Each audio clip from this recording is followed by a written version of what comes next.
માનનીય વડાપ્રધાન શ્રી નરેન્દ્રભાઈ મોદીના નેતૃત્વમાં હેઠળ ડિજિટલ ઇન્ડિયાનો આરંભ થયેલ છે. સાધારણ નાગરિકના ઘર આંગણે ઈ ગવર્નન્સ ટેકનોલોજીના માધ્યમથી સરકારી યોજનાઓનો સીધો લાભ મળે છે, તેમજ ઇન્ટરનેટની સગવડતાને લીધે ગ્રામ્ય વિસ્તારમાં પણ શહેરી વિસ્તારની જેમ ઈ ગવર્નન્સના લાભો મળે છે.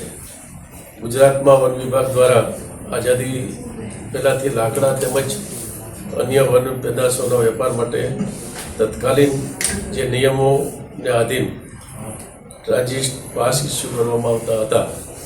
ગુજરાતના માનનીય મુખ્યમંત્રી શ્રી ભૂપેન્દ્રભાઈ પટેલ સાહેબના વડપણ હેઠળ ગુજરાત સરકાર દ્વારા 19/1/23ના ઠરાવથી તત્કાલીન બોમ્બે ફોરેસ્ટ રૂલ્સ 1942માં જરૂરી સુધારાઓ કરી ભારત સરકારના NDPS પોર્ટલને સ્વીકારવામાં આવ્યું. ડિસેમ્બર 2023 દરમિયાન સમગ્ર ભારતમાં આ પોર્ટલનું ટેસ્ટિંગ કરવામાં આવ્યું.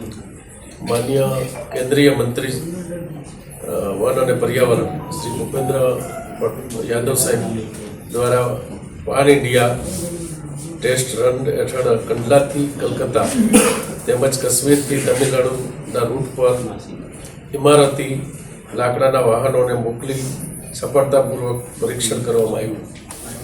જ્યારે એક રાજ્યમાંથી બીજા રાજ્યમાં વન પેદાશોનું વાહતુક થાય ત્યારે બોર્ડર ચેકપોસ્ટ ઉપર જે તે રાજ્યના નિયમો મુજબ રકમ વસૂલી નવેસરથી ટ્રાન્ઝિટ પાસ ઇસ્યુ કરવાની પ્રથા અમલમાં હતી. દરેક રાજ્યના નિયમો ટ્રાન્ઝિટ પાસની રકમ તેમજ સત્તાવાર ભાષા અલગ હોવાથી વન પેદાશોને વાહતુકમાં બાધા અનુભવાતી હતી. આ વહીવટી મુશ્કેલીઓ નિવારવા માટે ભારત સરકાર દ્વારા વન નેશન વન ટ્રાન્ઝિશન પાસના હેતુથી રાષ્ટ્રીય પરિવહન પાસ પ્રણાલીના અભિગમને શરૂ કરેલ છે. હાલ કંડલાથી વાર્ષિક 1,89,437 તેમજ ગુજરાત રાજ્યમાંથી 1,23,203 વાર્ષિક જથ્થાને ટ્રાન્ઝિટ પાસ ઇસ્યુ કરવામાં આવેલ છે. NDPSની અમલવારીથી એક બાજુ કાયદાના અમલ સાથે બીજી બાજુ પારદર્શક વહીવટ આમ બંને હેતુ સિદ્ધ થાય છે.